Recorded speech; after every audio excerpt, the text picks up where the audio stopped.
Perkenalkan, nama saya Junita Rumende, kelas A1 Keperawatan semester 7, Fakultas Keperawatan Universitas Pembangunan Indonesia Manado. Saya membuat video ini untuk memenuhi tugas ujian tengah semester mata kuliah keperawatan bencana dengan dosen pengampu Ms. Doni Sahensolar Eskip MKes. Materi saat ini yaitu prinsip-prinsip proses isolasi, karantina, kontaminasi, dan dekontaminasi. Yang pertama, proses isolasi. Isolasi adalah untuk mengurangi serta mencegah penularan risiko akibat bencana. Isolasi yaitu pemisahan seseorang yang diketahui memiliki penyakit menular akibat bencana yang terjadi. Isolasi berdasarkan status yaitu pengurangan risiko seseorang yang terinfeksi berdasarkan status penyakitnya. Sedangkan isolasi berdasarkan perilaku yaitu pengurangan orang yang terinfeksi yang melakukan perilaku berbahaya. Yang kedua, karantina. Pengertian karantina. Karantina merupakan hal di mana masyarakat diisolasi untuk mencegah penyebaran penyakit akibat bencana. Proses karantina. Ini juga bertujuan untuk memisahkan dan membatasi pergerakan orang yang terkena penyakit menular untuk dipantau apakah orang itu benar-benar sakit. Karantina dilakukan sesuai periode waktu ditentukan. Proses karantina ini bila mana setiap orang memiliki keharusan untuk diisolasi minimal 40 hari apabila orang tersebut dicurigai memiliki penyakit infeksi menular. Proses karantina akibat bencana merujuk pada panduan evakuasi khusus untuk kota atau wilayah dalam karantina sebagai berikut. Yang pertama, berikan peringatan dini khusus untuk daerah yang sedang dalam karantina wilayah untuk memastikan evakuasi dan jaminan. Yang kedua, buat rencana evakuasi darurat kontingensi untuk situasi karantina wilayah untuk mencegah kepanikan.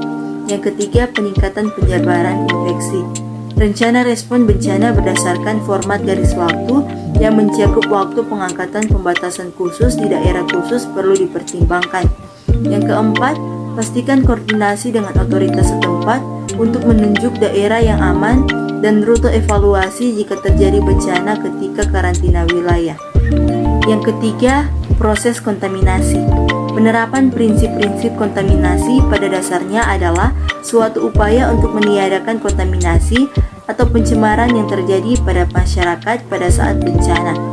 Hal ini bertujuan agar tercipta suatu suasana aman, nyaman, dan sehat yang akan menguntungkan masyarakat. Pada dasarnya, prinsip-prinsip pengendalian kontaminasi antara lain sebagai berikut. Yang pertama, melakukan upaya pencegahan terhadap terjadinya pencemaran di lingkungan masyarakat pada saat bencana atau sebelum bencana. Yang kedua, membangun sikap peduli masyarakat akan lingkungan. Yang ketiga, membangun kesadaran diri dan orang lain tentang pentingnya mencintai lingkungan. Yang keempat, membangun sikap peduli terhadap kepentingan orang lain. Yang kelima, meningkatkan kesadaran akan pentingnya kesehatan lingkungan. Yang keempat, proses dekontaminasi. Dekontaminasi korban bencana. Dekontaminasi adalah langkah pertama menangani peralatan, perlengkapan, sarung tangan, dan benda-benda lainnya yang terkontaminasi. Proses yang membuat benda mati lebih aman untuk ditangani oleh staf sebelum dibersihkan, dan mengurangi tapi tidak menghilangkan jumlah mikroorganisme yang mengkontaminasi. Prosedur dekontaminasi. Setelah memakai alat proteksi diri, petugas medik melakukan dekontaminasi. Pastikan korban dalam keadaan stabil atau telah dilakukan stabilisasi fungsi vitalnya. Buka seluruh pakaian korban. Yang pertama, cuci dari ujung kepala sampai ujung kaki dalam 1 menit dengan 6 galon air dan diperlukan area 22 inci per orang. Yang kedua, lakukan dengan cepat pencucian atau penyiraman seluruh tubuh korban. Yang ketiga, gunakan cairan pembersih untuk seluruh tubuh.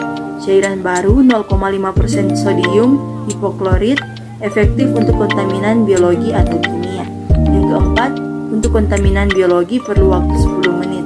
Yang kelima, bersihkan kembali dengan air dari ujung kepala sampai ujung kaki. Yang keenam, yakinkan korban sudah dicuci dengan bersih. Bila perlu, periksa dan bersihkan kembali dengan air dari ujung kepala sampai ujung kaki. Yang ketujuh, keringkan tubuh pasien dan ganti, berikan pakaian kering dan bersih. Yang kedelapan, korban dimasukkan ke ruang UGD atau IRD sesuai kriteria triage. Yang kesembilan, Penanganan dilakukan berdasarkan skala prioritas kedaruratan korban bencana. Yang ke-10, pelayanan medik yang diberikan sesuai standar kemampuan rumah sakit. Selamat datang di Universitas Pembangunan Indonesia Manado, yang terletak dekat dengan kawasan bisnis Bahu Mall Manado. Tempatnya di Kelurahan Bahu, lingkungan 3 Manado, sangat strategis di pusat kota Manado. Dibangun di atas lahan seluas 2,5 hektar, Universitas Pembangunan Indonesia Manado berdiri megah dengan ruangan 7 lantai, terdiri dari ruangan kelas, ruangan kantor, perpustakaan, laboratorium komputer, laboratorium keperawatan, pengadilan semu, dan laboratorium bahasa, kantin, serta rooftop di lantai atas. Universitas Pembangunan Indonesia Manado memiliki 6 fakultas dengan program studi, yaitu Fakultas Pertanian, Prodi Agribisnis, Fakultas Hukum, Prodi Hukum, Fakultas Teknik, Prodi Teknik Elektro dan Teknik Sipil, Fakultas Ilmu Sosial Ilmu Politik, Prodi Ilmu Politik, Fakultas Sastra, Prodi Sastra Inggris, Fakultas Keperawatan, Prodi Ilmu Keperawatan, dan Profesi Nurse. Didukung oleh sumber daya manusia yang berkompeten dan tersertifikasi, Universitas Pembangunan Indonesia Manado memiliki dosen dan tenaga kependidikan dengan latar belakang S2 dan S3 lulusan dalam dan luar negeri. Proses belajar mengajar dilaksanakan dengan teknologi informasi merujuk perkembangan dunia modern saat ini, dilakukan dengan sistem e-learning dan sistem ujian online atau ULAIN. Hasil tracer student Universitas Pembangunan Indonesia Manado dan fakultas menyebutkan lulusan UNPI sudah tersebar di dalam dan luar negeri.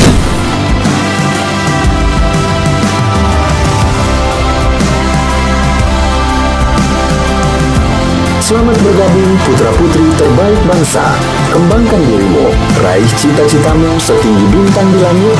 Kami siap menghasilkan generasi terbaik dan pemimpin di masa depan.